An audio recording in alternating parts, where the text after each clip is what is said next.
السلام علیکم ورحمۃ اللہ۔ بسم اللہ الرحمن الرحیم۔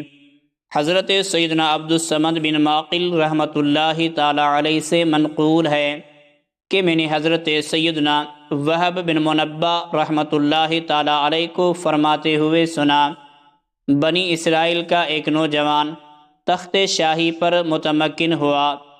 ایک دن اس نے سوچا، مجھے تو اپنی حکومت و مملکت میں بہت کیف و سرور محسوس ہوتا ہے، کیا میری رعایا بھی میری حکومت اور تخت نشینی سے اسی طرح خوش ہے؟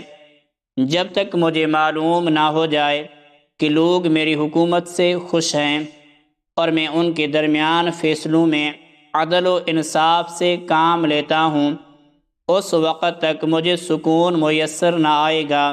لوگوں نے کہا، عوام الناس بھی ملک کی بہتری چاہتے ہیں، بس آپ عدل و انصاف سے کام لیجئے۔ بادشاہ نے کہا، وہ کون سی چیز ہے جسے میں اختیار کروں تو میرے تمام معاملات درست ہو جائیں؟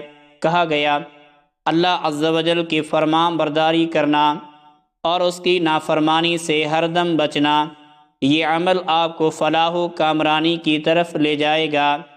بادشاہ نے شہر کے نیک لوگوں کو بلایا اور کہا، آپ لوگ میرے شاہی دربار میں بیٹھا کریں، جب آپ کوئی نیک عمل دیکھیں تو مجھے اسے اختیار کرنے کا حکم دیں، اگر میں کوئی برا کام کروں تو مجھے زجر و توبیخ کریں، میں آپ کی باتوں پر دل و جان سے عمل کروں گا۔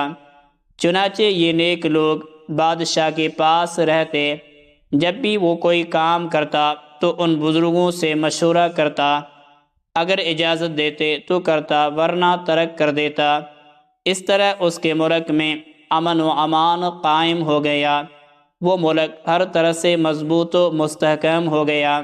400 سال تک یہ بادشاہ اللہ عز و جل کی اطاعت میں رہ کر حکومت کرتا رہا، لوگ اسے بہت پسند کرتے۔ پھر شیطان لعین اس کی طرف متوجہ ہوا اور کہا، میں نے ایک بادشاہ کو چھوڑے رکھا، یہاں تک کہ وہ 400 سال سے اللہ عز و جل کی عبادت کر رہا ہے، اب میں اسے ضرور بہکاؤں گا۔ چنانچہ شیطان اس بادشاہ کے پاس انسانی صورت میں آیا، بادشاہ اسے دیکھ کر خوفزدہ سا ہو گیا، پھر ڈرتے ہوئے پوچھا، تو کون ہے؟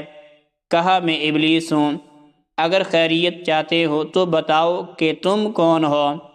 بادشاہ نے کہا، میں آدم علیہ السلام کی اولاد میں سے ہوں۔ شیطان لعین نے اپنا خطرناک وار کرتے ہوئے کہا، اگر تو آدم علیہ السلام کی اولاد میں سے ہوتا تو کب کا مر چکا ہوتا، جیسے دوسرے انسان مر گئے۔ تو خود دیکھ لے کہ تیرے سامنے کتنے لوگ اس دنیا سے جا چکے ہیں، اگر تو بھی ان کی طرح ہوتا تو کب کا مر چکا ہوتا۔ تو انسان نہیں بلکہ خدا ہے، معاذ اللہ عز و جل، تو لوگوں کو اپنی عبادت کی طرف بلا۔ شیطان لعین کی یہ کفریہ باتیں بے وقوف و بدبخت بادشاہ کے دل میں اتر گئیں اور وہ اپنے آپ کو خدا سمجھنے لگا۔ پھر منبر پر کھڑے ہو کر اس نے لوگوں سے کہا، اے لوگو، ایک بہت بڑا راز میں نے تم سے چھپائے رکھا، آج تک میں نے تمہارے سامنے اس کا اظہار نہ کیا۔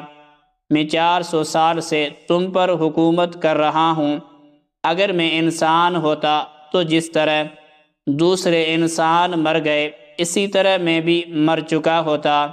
میں انسان نہیں بلکہ خدا ہوں، معاذ اللہ عز و جل، آج سے تم سب میری عبادت کیا کرو۔ جب بدبخت بادشاہ نے یہ کفریہ کلمات زبان سے نکالے تو اس کو ایک جھٹکا لگا اور اچانک اس پر لرزہ طاری ہو گیا۔ اس کے دربار میں موجود کسی شخص کو حکم الہی پہنچا کہ اسے کہہ دے کہ تو نے ایسی چیز کا دعویٰ کیا ہے جو صرف ہمارے لائق ہے، تو میری اطاعت چھوڑ کر میری نافرمانی کی طرف چل پڑا ہے۔ مجھے اپنی عزت و جلال کی قسم، میں اس پر انتہائی ظالم بادشاہ بخت نصر کو مسلط کروں گا، جو اس کو واصل جہنم کر کے اس کے تمام خزانہ لے لے گا۔ اس دور میں اللہ عز و جل جس سے ناراض ہوتا اس پر بخت نصر کو مسلط کر دیتا۔ بادشاہ کفریہ کلمات بک کر ابھی ممبر سے اترنے بھی نہ پایا تھا کہ اس پر بخت نصر کو مسلط کر دیا گیا۔ اس نے بدبخت و نامراد بادشاہ کو قتل کر کے اس کے خزانوں پر قبضہ کر لیا۔ حاصل شدہ خزانے میں اتنا سونا تھا کہ اس سے 70 کشتیاں بھر گئیں۔ میٹھے میٹھے اسلامی بھائیوں، اس حکایت میں ہمارے لیے عبرت ہی عبرت ہے۔